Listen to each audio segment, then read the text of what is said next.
Every year, Houston plays host to one of the largest energy conferences in the world, CERA Week, which is a space that experts across the industry come together and discuss the future of what energy globally will look like. And in the energy capital of the world, this is particularly important to understanding where the future of many, many businesses and certainly the environmental impacts of the industry as a whole are going. So today we're sitting down to unpack what just happened at CERA Week 2025, one of the largest conferences dedicated solely to the future of how we turn on the lights. I'm Weston Twardowski, the Associate Director of Rice's Center for Environmental Studies and the Eco Studio in Rice's Sustainability Institute, and you're listening to Gulf Streams on KPFT Houston 90.1 FM, Galveston 89.5 FM, and Huntsville 89.7 FM, where we talk with leading experts and community leaders to better understand the environmental problems and potential solutions facing our community. A quick reminder that you can catch up on Gulf Streams anytime through our podcast, available on all major podcast platforms. If you enjoy the show, please like and subscribe to make sure you never miss an episode. Today I'm joined by three professors from Rice University who will be sharing their experiences of CERA Week and helping us think through it. First up is my co-host, Dr. Casey Williams.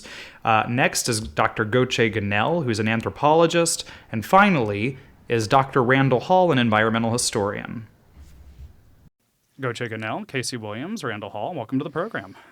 Thanks, Weston. Thank you. Thank you. So just to start off, can we maybe go around here, and Gökçe, we'll start with you. Can you just introduce yourself to our listeners? Thank you for having us here, Weston. My name is Gökçe Gunel. I'm an associate professor of anthropology at Rice University, and my work mostly looks at how infrastructure transforms amid energy and climate change-related challenges. And you are also our senior, seasoned CERA Week attendee. So we'll be looking to you, I think, in particular, for an experience of you've been going for a number of years. Now this was my third year of attending CERA Week, yes. Well, it's still one more than me, and I think two more than everybody else, at least. So, Casey? Hey, Weston. My name's Casey Williams. I'm a lecturer in the Center for Environmental Studies at Rice University. I teach on environmental justice and energy, and some of my research looks at narratives of energy transition in the U.S. I think at this point we can say you're a regular Gulf Streams contributor, too. I think that's true at this point, yeah. I'm Randal. I'm Randal Hall. I teach in the history department here at Rice, and I'm interested in environmental history, including history of energy use in the U.S. and ideas about energy. And this year I am interim director of our Center for Environmental Studies. Perfect. So just to start off, the impetus for this, of course, CERA Week, as I mentioned, major international energy conference that happens here in town every year, very relevant to anybody thinking about energy markets broadly across the world, but really the future of what energy is doing. And so just to start off a little bit, maybe we will go to you, Gökçe, because you have been a couple of times. What is the experience of going to CERA Week like, and what do people tend to leave from that week with? I'm sure everyone has different kinds of takeaways, but broadly speaking, it's an event where about 8,000 members of the energy industry discuss the future of energy policy, geopolitics, and try to speculate on what comes next. And for all of those people, I think there's an aspiration to track what the contemporary moment is about, and based off of that, imagine what they should do next with their companies and with their careers, etc. So I definitely sense that maybe tension at the conference. Oh, say more about this tension. I mean, I think every year I've been there's been a different kind of focus at the conference. The first time I attended was in 2023. And that was the year when the Ukraine war was dominating the conversations. And most of the attendees were trying to understand how the absence of Russian natural gas on the markets is going to affect European energy consumption, and how other entities might be able to make up for the absence of Russian natural gas. And I think last year that conversation continued to some extent, but at the same time, there was another layer emerging where people started saying, you know what, energy transition is a fantasy, and we should give up this fantasy. As you can see with the sort of the Ukraine war, we need fossil fuels in order to make up for the world's energy needs, and we should, invest in oil and gas. Was the kind of takeaway from last year's conference, I think, to some extent. Obviously, this is a very, diverse group of people, so I don't want to come across as saying like there was one, main argument, but I think that you can still sense the kind of, the dominant voices, and you can track how those dominant voices are perhaps taking different kinds of attitudes. Yeah. No, I totally agree. I don't think you're painting with too broad a brush at all. Certainly, as you point out, there are dozens and dozens of conversations and speakers, scores of speakers. But there do seem to, at least in my experience in the years that I've been and what I've read, it feels like the tone gets set often by frequently one comment. Right. Frequently there's something, and that 2024 conference you're referring to, the number of panels that I went to where I believe it was the head of Aramco, had really come out with some statement that I'm going to butcher here, but is along the lines of, we're going to drill until there's not a drop of oil left in the earth. And I mean, people citing that and citing what he actually said basically is what I just said, which is not really the quote, but was how they interpreted the spirit of the quote to be. I mean, that really did feel to be this very dominant strain of conversation at that conference. I wonder, what's your sense of kind of how the tone of the conference has shifted from 24 to 2025, especially because it's the CEO of Aramco this year said, the big headline was, he said, there's a greater chance of Elvis speaking after me than there is of an energy transition. And doubling down here. We had statements from the Energy Secretary, Chris Wright, talking about fossil fuels as a side effect of the modern world, sort of suggesting that we'll need them if we wish to keep the kind of standard of living that we've come to associate with modern U.S. life. So I wonder, is the tone more or less the same as it was last year, or are these kind of new developments from the Trump administration changing how? I'll maybe jump in first and then pivot over to Randal, actually, since this was your first time going, and I'm curious what your read was. But I feel like the tone was different only because, as Gökçe and I were kind of pointing to, it does seem like there's a figure or a quote that seems to dominate a lot of the other discourse. And it wasn't Aramco this year, at least from where I was sitting. And I think maybe that's almost because it's like, well, this is passé. You said it last year. Like, we already know where you stand on this. But the Chris Wright thing, what the Energy Secretary really came out with, I think that shift and feeling that shift, that was what I was hearing referenced a lot, was far more the Chris Wright of it, because I think the conference had already kind of had the conversation around, the energy transition, and we know where the big oil companies stand, and we can feel where that's going to go.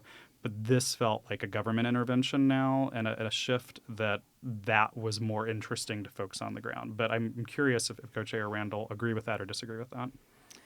The takeaway for me as the dominant theme was wrestling with uncertainty from the government shifts in policy. So the plea over and over at the sessions I attended was for certainty, more government, clear, predictable regulation to allow for the kinds of planning that these companies want to do. So I frequently heard the word chaos, and in a very negative sense from the corporate perspective. Gökçe, what do you think? I agree with Randal, and before attending the conference, I was curious about what the tone would be in this sense, if there would be a celebration of the more recent transformations in government policy towards oil and gas and towards climate change. But what I sensed was not so much of a celebration, but confusion around what to expect. Mm-hmm. And the rupture between the Biden administration and the Trump administration has caused not only U.S.-based oil and gas companies or energy companies, but also energy companies from around the world, a certain kind of anxiety, I think, in that they don't know whether they're going to still be receiving tax credits for, clean technology projects, or whether they're going to need to now start buying U.S. Natural gas in order to maintain better ties with, U.S. politicians, etc. So I think there are all these questions, and those questions range obviously based on the kinds of expertise that those people come with. I was even, people were wondering, are we going to still keep tracking emissions in the U.S.? So all these sectors that are based off of carbon emissions, will they still be alive within the next couple of years? So I think, as Randal was saying, so that we heard the term chaos and uncertainty quite often. To what extent were the representatives at the conference wrestling explicitly with climate change? What is their perception of climate change as a risk? How do they feel they ought to respond to it? What's their sense of how the U.S. state will respond to it? I saw the most explicit wrestling with risk around climate change in sessions around insurance. I think that is a very key metric to understanding what's happening in the climate change world, because that's where so much, of course, finance is tied into to hedging against that risk. So there were very articulate people there discussing climate change and re-emphasizing the physics don't change, this is real. In other places, though, I think it was de-emphasized as a theme. I think one type of narrative I'm quite interested in, and I was trying to pay attention to these narratives the last 2 years as well, is how ideas of development and progress in the global south become ways for justifying the expansion of fossil fuels. And in some sessions and at this conference as well, I heard people say, climate change, the 1.5 degree warming, would you like to have 1.5 degree warming and be poor, or have 2 degree warming and be wealthy? So this kind of the false choice between climate change and development, I think, often comes up in various sessions. Again, not necessarily the dominant opinion of the conference, perhaps, but something that I've heard many times over the last 3 years. And so I see climate change coming up as something perhaps we should accept because we don't want to give up on development, or we don't want to necessarily give up on progress in the global south. And this is kind of similar to what Casey was saying earlier in our conversation. One of the places I saw that line of thought developed most explicitly was in sessions with Sunita Narain, who is an environmental voice in India. And she was very articulate in pushing both the idea that India must have more energy, that we can't go on with the world's most populous country experiencing energy poverty. But she then accompanied that with a continuing pressure on rich countries to cut their emissions. She wanted very clearly to make sure that second part wasn't dropped. And I think the sense in some of her comments was that she sees it as in danger of being dropped. I should note, I think all of us are flashing back a little bit to a specific moment right now that Randal actually asked a question that prompted a pretty explicit conversation about this, and I believe we were all on that same panel. But I think what you're getting at is there are and what I want to highlight from that panel as well, there was not a monolithic response. That the panelists had an exchange. There were different viewpoints. As you pointed out, Sunita, I think, pushed back actually at another panelist who was very explicit about the idea of, like, we've already blown past 1.5, 2.0 is kind of pie in the sky, so let's just make everybody can have air conditioning, which I find a troubling response, especially when we consider the myriad kind of impacts of that. But something that I'll highlight there is these are really live conversations at the conference. I think it's easy to imagine an energy conference where everyone's on the same page and they're just coming to exchange and it's all kind of networking.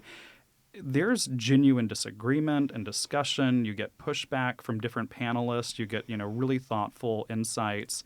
And part of that is because, and what we haven't really highlighted and might be useful for listeners is it's almost something of like two conferences happening at once. There's a Venn diagram that connects them. They're not separate, but there is a kind of formal main event where your headline speakers are at. And so that's where the Chris Wrights and the head of Aramco and, in years past, Bill Gates and these kind of folks. And if you're just reading, say, the New York Times and Wall Street Journal coverage, you're going to get a lot of takeaways from that end of the conference.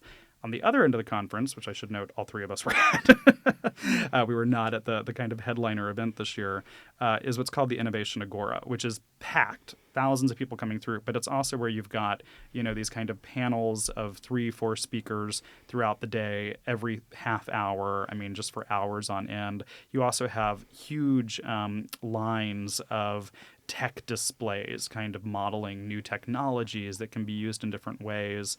You have all these kind of rooms, and they call them houses. There was like a Louisiana Future House and a Canada House where they're very explicitly talking about what do energy markets in these places look like. And a lot of the conference work actually happens at that end of the conference. So if you're just kind of reading the Journal or the Times and taking away headlines about Chris Wright, you're missing a lot of the conversation that's happening on the other end of literally the convention center. And that's, I think, a really fascinating space to be, because you do see it playing out a little more real time. Where are these discussions? And in the Innovation Agora, and so there was a climate hub and a carbon hub, and both of those, do kind of flag that there's still thought to this. Now, how the thought works every year is very different. It's not like everybody's just there saying, like, how do we beat climate change? But there is real, genuine thought about, like, how do we mitigate carbon? How do we think about carbon as a problem? How do we address that? There's not, like, such a level of ingrained denialism that nothing's happening. It's very explicit. Like, we have to have a conversation on carbon. And these aren't, like, small wings. These are pretty much the two largest stages at the Agora, and where most people are. There's a lot of other places people are hanging out and talking, don't get me wrong, but big conversations are happening in these forums, and what the shape of those looks like can be really interesting. And you absolutely get folks from within the sector who push back on things that are raised by high-ranking government officials and high-ranking corporate officials who are speaking on these issues. But you also get really interesting folks like academics, not just from Rice, who are in the room. And I saw a kind of fascinating exchange actually by a Harvard professor who really pushed a policy think tank guy from the Hoover Institute on some of his comments. And you get these moments where there is genuine disagreement, and I honestly kind of thought, especially the way the Harvard professor was pushing, that everybody was I was sitting next to him by accident and was like, oh, everyone's going to kind of pull away from this guy now. And 3 people came up afterwards and were like, I want to talk to you and I want to know more about this. And I thought this comment was excellent. And these are really live debates. And the debates happen to what purpose? What happens after CERA Week? Why do people think it's an important place to go, especially those who might have positions that differ from what the dominant position at the top is? One of the things that struck me about the conference is that even as a first-time attendee, I was hearing lots of references of, well, we were having the same conversation last year with the same people. So I think there are a lot of repeat presenters at the meeting, including many of these folks who are sustainability thinkers at universities around the country. So I think they I think want to have a sense of being in conversation with people who are making decisions that play out on the ground, even if they don't necessarily always agree with what they're hearing. I agree with Weston. I was at the session he was, I believe, with the Harvard exchange with the Hoover Fellow, and that was quite heated. The figure from the Hoover Institution, I think, is one of the most fervent remaining climate skeptics. Yes.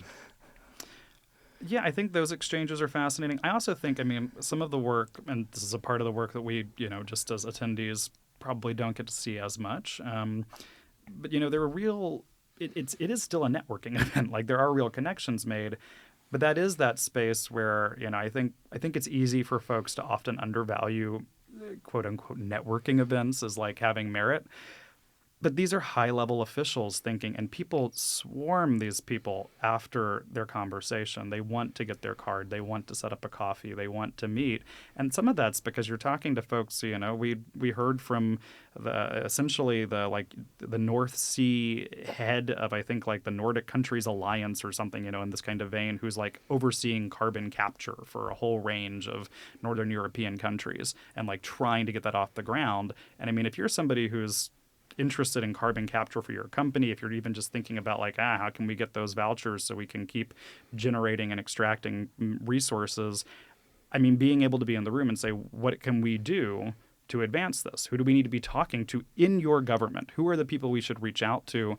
Those are highly valuable conversations. So imagining that, the conversation ends at that 30-minute mark, I think is the wrong takeaway. These are meant to be the starts of especially some of that real policy work that is so human and relationship based, and really just requires being in the room and knowing who to talk to and knowing how to make the right connections. And while these aren't maybe the CEOs of the company talking in the Agora, they are high-ranking corporate officials who absolutely talk to their CEOs, and this information and ideas filter through.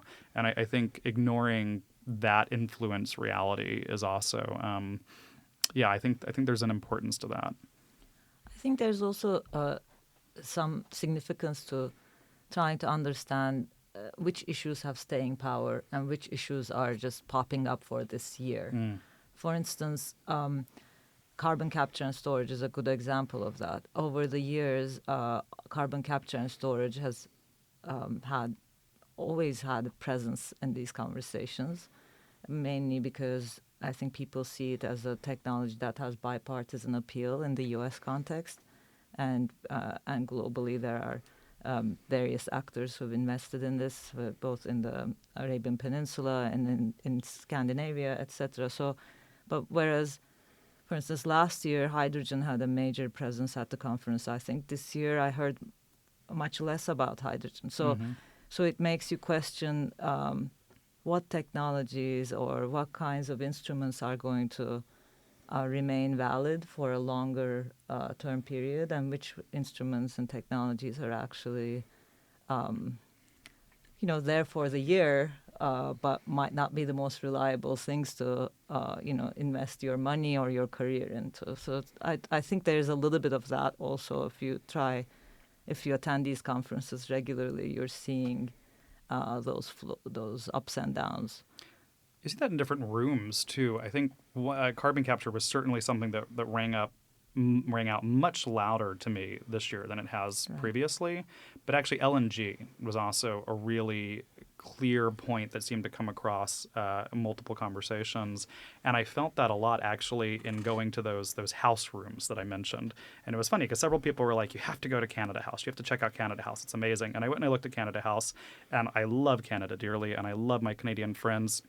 It was impressive display. Only if you didn't go look at the Louisiana House. And I gotta throw out I went to go see my home state's booth, fine. But I mean, it's just not even comparable. It was fascinating how much energy, how much effort had been put into constructing this Louisiana booth. There were, certainly Canada had like projections on the wall. Louisiana booth had like built out whole new walls and had all these like walking you through all the forms of energy we're investing in. And everything I heard in the room was LNG.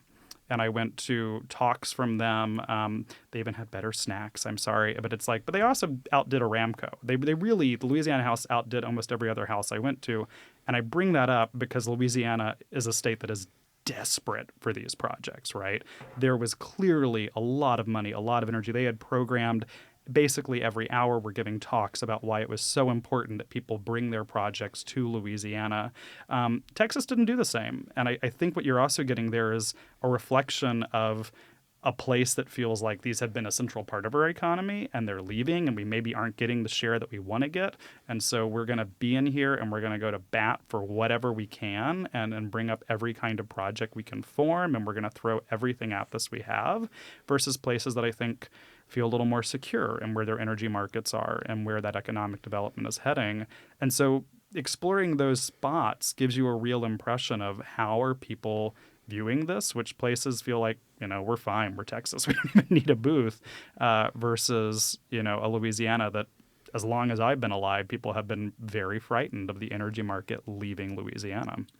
I'd like to get Randal and Gökçe's take on LNG. I'd also like to throw out two other issues that seem relevant in the industry now. One is the role of AI in changing the way that the industry operates.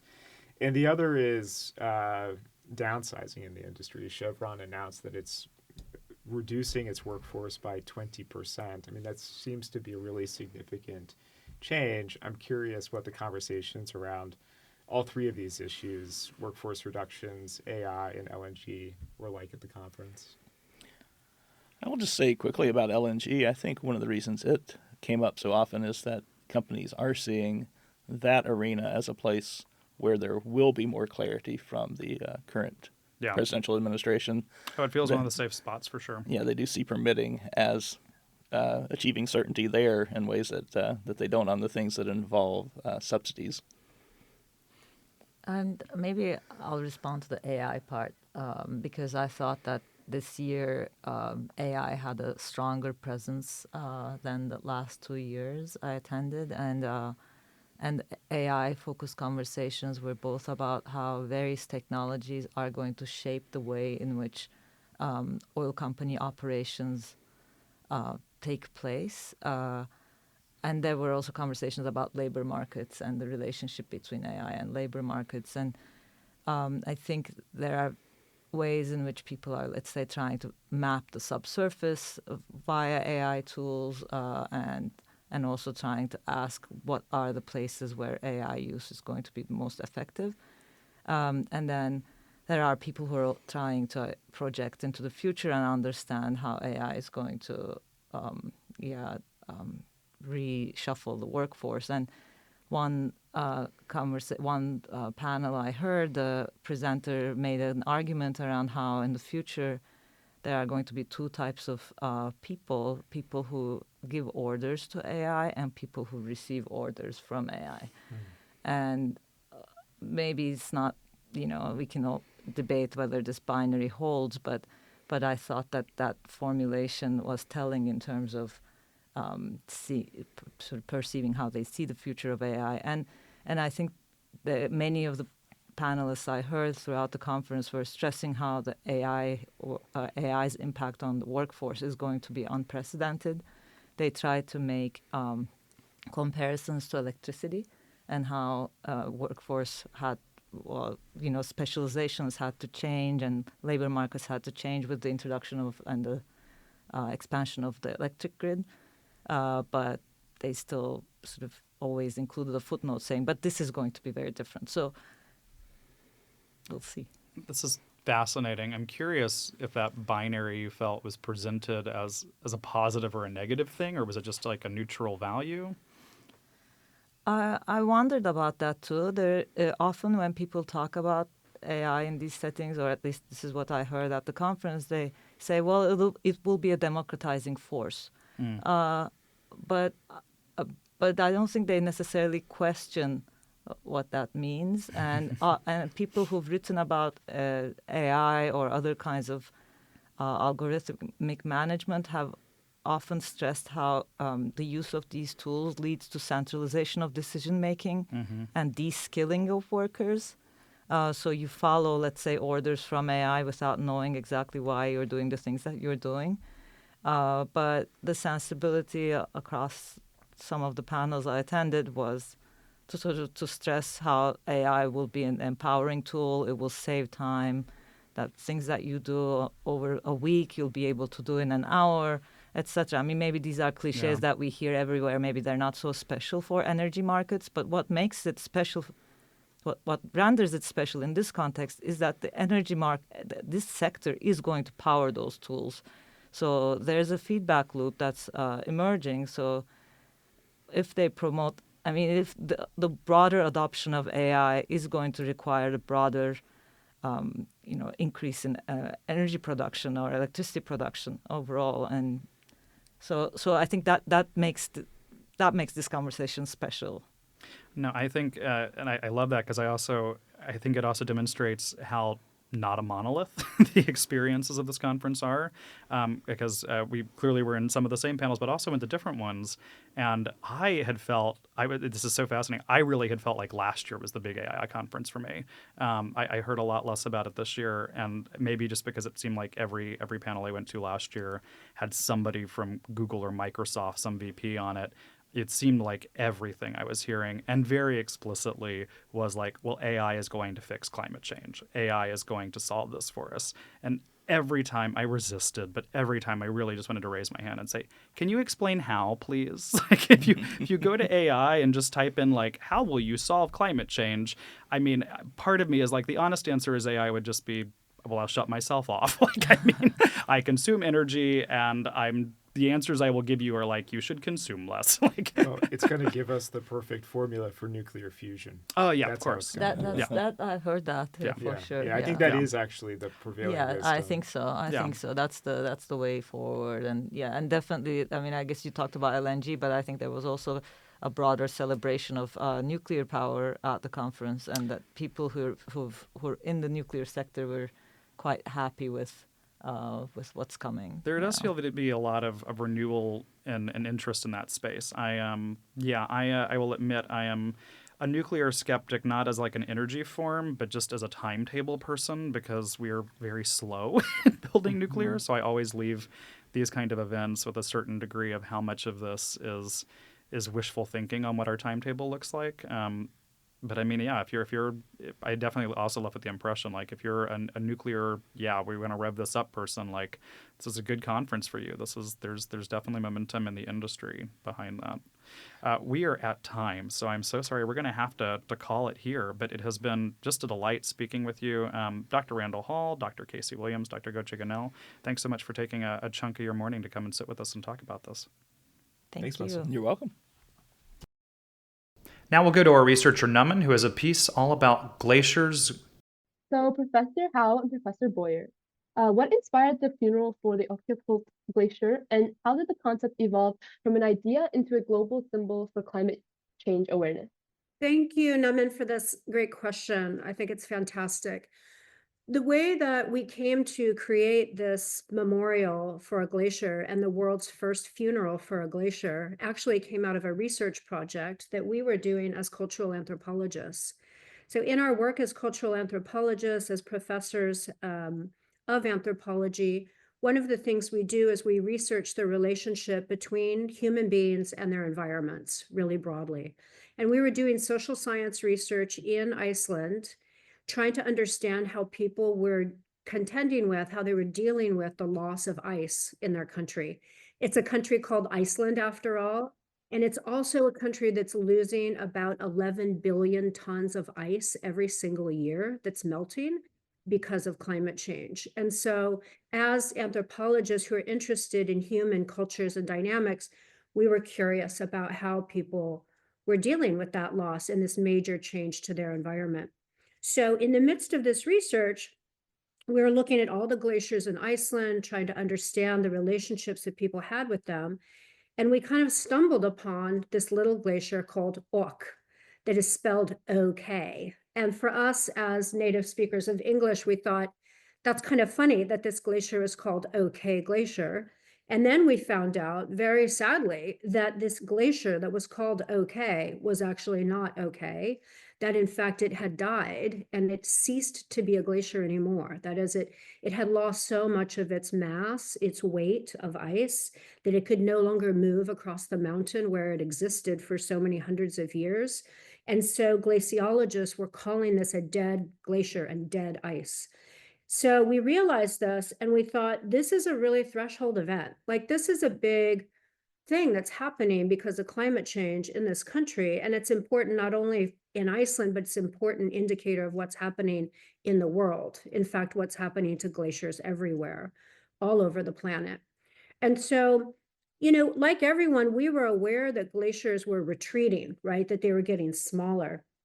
But we hadn't heard about glaciers dying. That is, we hadn't heard about glaciers disappearing altogether.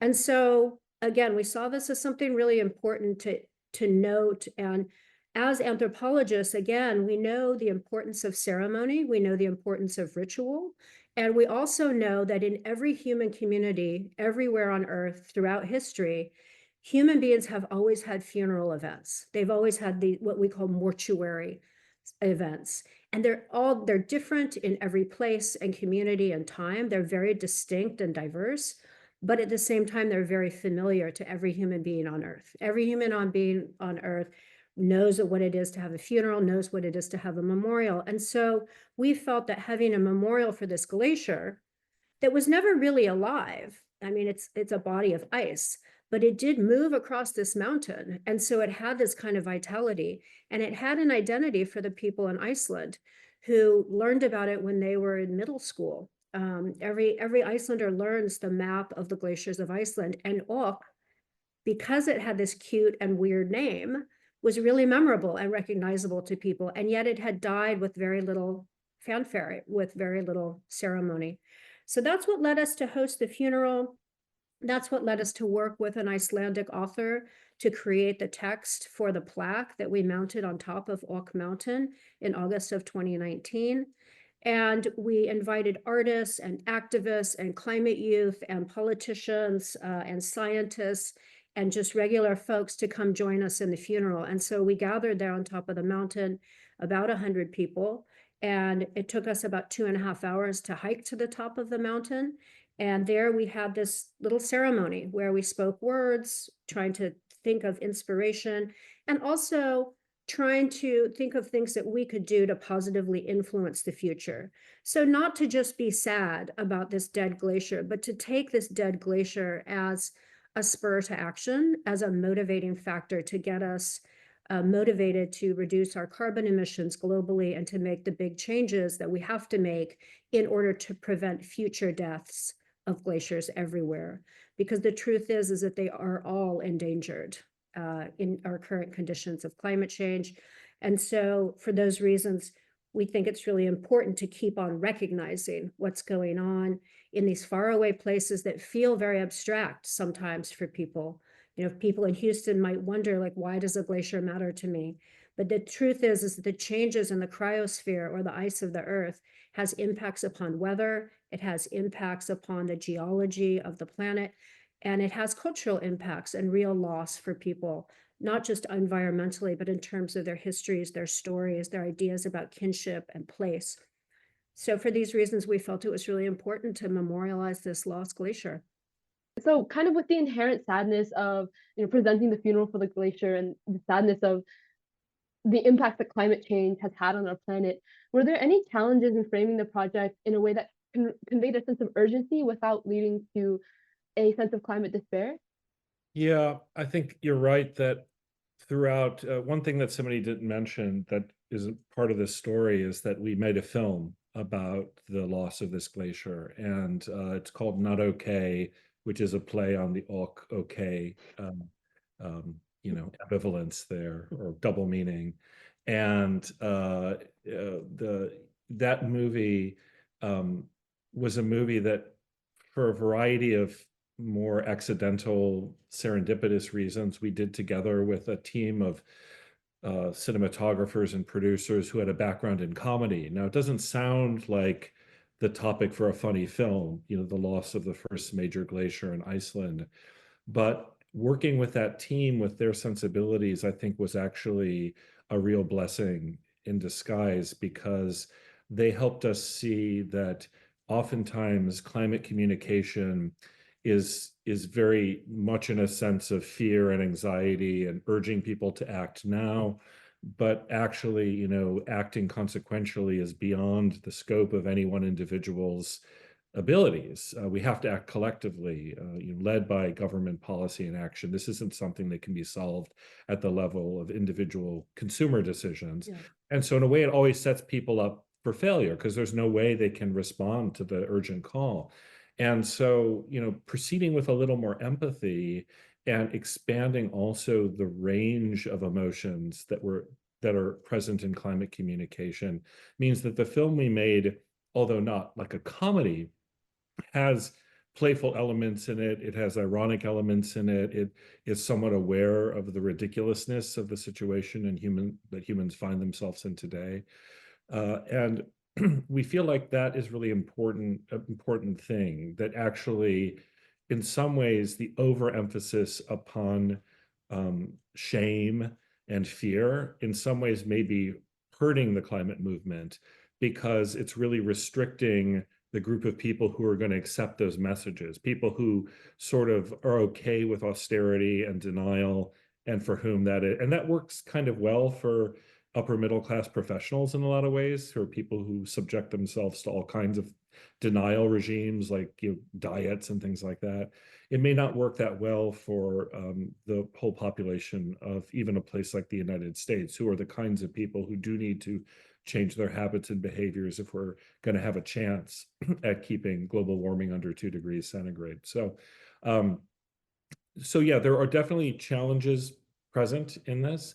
And I think the strategy that Andre, who wrote the words on the plaque, came up with, to frame this as a letter from the future, as an intergenerational conversation, was really powerful. Andre is very interested in trying to get humans to think more in geological time. In other words, to think in longer time scales. And we are too, because I think part of the issue is that many people shrug to themselves and say, well, I won't be around to see, that problem. I won't be around to see a world where there are no glaciers, so I shouldn't really worry about that. But, if he does this thought exercise, well, when will somebody who your child loves still be alive? And it turns out that year is like 2180. And, your child grows up to be old, meets a young person, they grow up to be old. You can get pretty far into the future in the period of time that actually you could have direct contact with. Like he said, you could plan an event to take place in the year 2150 and pass it down through people you have direct contact with. So in that time scale, we are talking about a world in which Iceland may no longer have glaciers, right? Where we're just now beginning to see countries lose all their glaciers, like Venezuela. By 2150, we're talking about many countries having lost their glaciers. And so that structure of the narrative is really important. And we think a lot about narrative and message as a way to try to make our climate communication work, meet people halfway better, try to meet people closer to where they are, with more empathy, but then also to find ways to kind of, by initiatives or forums like this letter from the future, to kind of surprise people and sort of maybe break them out of their habits of thinking a little bit more, to get them to take these issues more seriously. Okay, so moving on to the topic of the global glacier casualty list, how did the idea for this come up, and what do you hope that people feel or think about when they see it? So in the years after the Ökürkült Memorial, several other glaciers had funerals organized for them, or memorial services of different kinds. So one of them happened just a month after Ökürkült, and that was the Pizzol Glacier in Switzerland. And they had been planning their glacier funeral about exactly as long as we'd been planning the Ökürkült one. We just happened to go a month earlier. And so it was funny that there were 2 different groups of people who had no idea of each other's existence or activities, basically doing the same thing. So that makes you think that it was an idea that's time had come, right? That it was just part of the zeitgeist we're living in. But after that, there have been a number of other services in Mexico, in the Pyrenees, in the Alps, where people have sought to sort of bring together a human community in mourning and grief, and with a sense of like making a better future around the loss of a glacier. And that got us thinking that maybe the next thing we needed to do was not another funeral for another glacier, although that's a possibility. We're losing more and more glaciers with each year. But maybe what we needed to do was to create a platform where all the people who wanted to tell these stories about the loss of glaciers, or the imminent loss of glaciers that were important to them, would be able to share their stories with each other and with the world.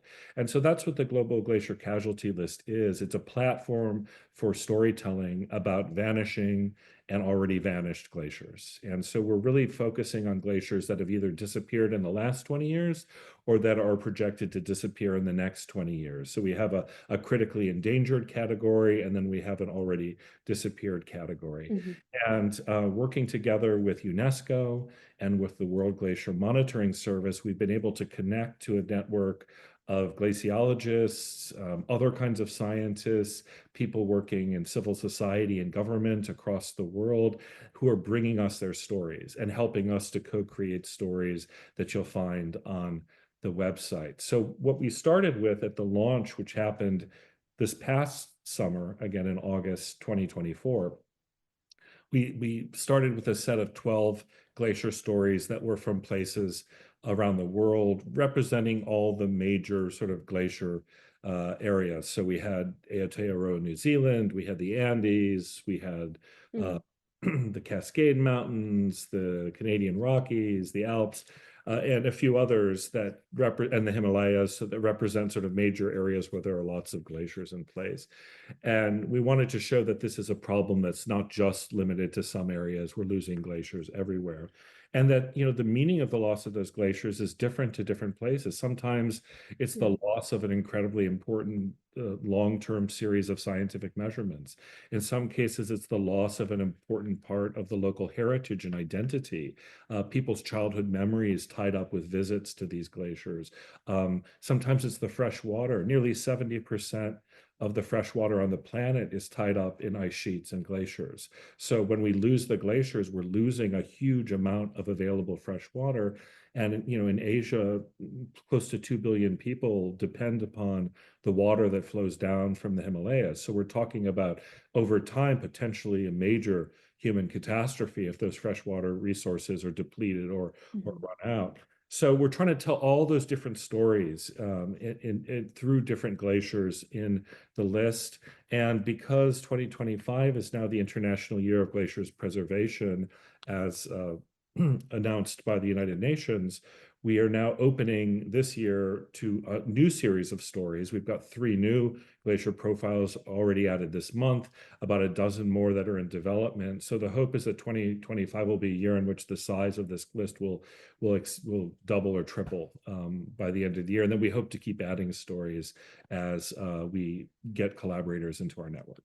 Kind of the last question I have, wrapping everything up, all the projects and the work that you guys have done, is what broader role do you see art and cultural projects playing in climate activism that maybe traditional scientific communication might struggle with? Thank you. That's a great question. One of the things that we've learned in working with glaciologists in the projects that we've been doing around glaciers and their preservation and memorializing their loss is that scientists are very, very committed to the work that they do. They're really passionate about it. They love these glaciers that they're working with. They're very committed to documenting their history and their projected future. But oftentimes, the way that they tend to communicate, the way they've been trained to communicate as scientists, is through scientific discussion and scientific discourse. And so scientists are very, very good at sharing the facts and information and the statistics and all the important metrics that we fundamentally need to know. So they provide really, really important sources of information. But at the same time, they don't always have those same capacities of storytelling. And again, one of the things that we recognize as cultural anthropologists is the power of story and the power of narratives to bring people into a story in important ways. So when we can recognize that these glaciers, for example, are important in cultural ways as well as economic and environmental ways, then we can open up the feelings that people have and really point to the ways that we are all involved and all connected to these processes that are unfolding in our lifetime. We are a part of history right now. I mean, we don't tend to think of that as we go about our daily lives, but right now we're in a historical moment. And in the future, people will look back on these moments and ask what we did or what we didn't do. And so I think each of us needs to take responsibility for that, think of oneself as a historical subject in some ways and as a motivator of change. And art and culture, these are the things that we share as human beings. These are values that we have across the world, across the globe. And so drawing upon those resources, working with artists, recognizing cultural importance, these are all things that tie us together as people, rather than separating us and dividing us. These are things that really bring us together. And so when we can recognize the power of the arts, when we recognize the power of cultural values and cultural forms, that can make, I think, a huge difference in the ways that people understand and encounter and deal with the environmental crisis. So these two things, they work together really in a reciprocal way. And I think if we look through, the history of art, again, all over the world, art always tells us something about the moment in which it's made, right? It tells us something about what's important, during the time of the Renaissance, or during the early periods of African tribal communities. Mhm. The objects that we make, the rituals that we have, the cultural symbols and forms that we create and manifest, these are all really important indicators of what we're thinking and feeling at the time that they're made. And so artists are these amazing craftspeople and creators of these possibilities. So one thing that we've found in our work as social scientists is to try and create that bridge between the physical sciences and between the arts, to recognize the importance of social systems, of cultural values, and to bring those together in a way that we can create messages that are powerful for people.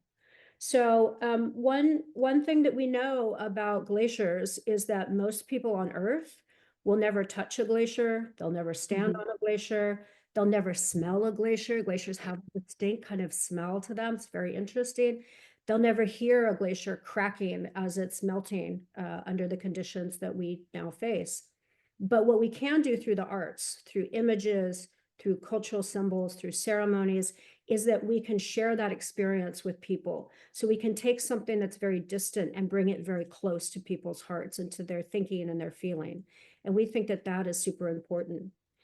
Let me finish with one final story that's on the global glacier casualty list, and that is the story that we gathered from a colleague in Venezuela. So Venezuela just recently lost all of its glaciers, all of them. So it's one of two countries in the whole world now that has literally lost all of its glaciers because of climate change. So in Venezuela, up high in the mountains, they used to have 5 glaciers, and they have been slowly disappearing over the last several decades. And they lost their final one just this last year. And so we gathered this story, and the story is really very beautiful. So the story of these Venezuelan glaciers is that in ancient times, long, long, long ago, pre-colonial times, the indigenous people of the region saw, and they had a princess who saw these giant white eagles flying through the sky. And the princess was enamored with these white eagles, and they were sailing across the sky, and she was chasing after them. And then the white eagles landed on top of 5 mountain peaks. And these giant white eagles at that moment laid down their wings, folded their wings, and rested atop the mountains, closed their eyes, and became the glaciers of these Wow. mountain tops. And so now those white eagles are gone. Those glaciers are gone. That story remains. That story remains. And this shows us again the importance of culture, the importance of narrative, the importance of storytelling. Because even though those glaciers are gone, and even though these white eagles have disappeared and expired, that story does live on. And so it gives us something to hold on to, something to remember, but also hopefully one day to maybe bring the eagles back. Like maybe they will come through the sky again and land on the mountain tops of Venezuela and all these places in the world that are losing their glaciers. Well, I think it's important because this is a Houston audience for this radio show to remember our special role in melting the glaciers, that the incumbent industry that has brought Houston incredible wealth and privilege in the world is also the principal cause. And I'm speaking of fossil fuels here. The combustion of fossil fuels is what has created the greenhouse gas effect that is melting the world's glaciers. It's not, there are other geological forces that have caused glaciers to come and go over time, like, ice ages. But that's not what's happening today. What's happening today is fossil fuel combustion. So I think for people who are in Houston, we bear a special responsibility to try to work to remediate that problem, and that's part of why we, as two Houston-based researchers and writers and filmmakers, are trying to do this particular project here. It's not, in other words, it's not random that we're based in Houston and doing this work. I think it's part of the actual following through on the responsibility for those impacts globally. And now we'll go to Sophia, who'll tell us how to get involved this week. Hi, this is Sophia. I'm back with more ways to get involved in the community, and I've got some exciting opportunities for you this week. After a couple months of chilly weather, I'm sure you're ready to take off your jacket and go on a nice stroll. As always, the weekly Buffalo Bayou Park Wellness Walk is a good option for getting outside and enjoying the nice weather. Join Buffalo Bayou Partnership from 6:30 to 8 p.m. on Wednesday for a 3-mile walk led by the founder of Urban Paths, Laura Connolly. This stroll is free of charge, and you can expect to discuss the physical and mental benefits of being exposed to nature while, well, experiencing the benefits of being exposed to nature. If this opportunity is of interest to you, meet up with Connolly and the rest of the group at the Waterworks at 6:30. Another weekly gem, taking place on Thursday, is the Bird Walk at John Paul Landing Environmental Education Center. Taking place from 8:30 to 11 a.m., this morning adventure is sure to leave you with a knowledge of local birds that'll leave your friends and family envious. On that note, all ages and levels of experience are welcome, so feel free to bring anyone along. For this free 2-mile walk, make sure to bring your own equipment, including water, bug spray, sunscreen, and sun cover. If you want to take some of this nature home with you, consider attending the spring plant sale at the Houston Arboretum and Nature Center on Friday from 9 a.m. to 2 p.m. Your garden could become a sanctuary for butterflies, bees, and other pollinators by purchasing some Texas native plant species at this event, such as wildflowers, shrubs, and trees. If you're already a member of the Houston Arboretum and Nature Center, good news! You can receive a discounted price on all plant sale purchases. If you aren't a member yet, this is your sign. As the event gets closer, make sure to check for a plant list and be aware that supplies are limited. Thank you for listening, and I look forward to seeing you all outside this week. Remember your sunscreen and bug spray, and make sure to check back in next week for more ways to get involved with environmental initiatives in the community.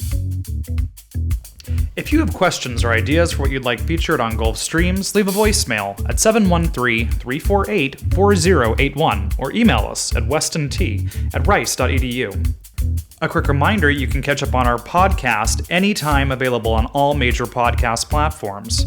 Gulf Streams is a co-production of KPFT Houston and Rice's Center for Environmental Studies, with support from the Andrew W. Mellon Foundation and the Rice Sustainability Institute's Eco Studio. Produced by Weston Twardowski. Co-produced by Joseph Campata.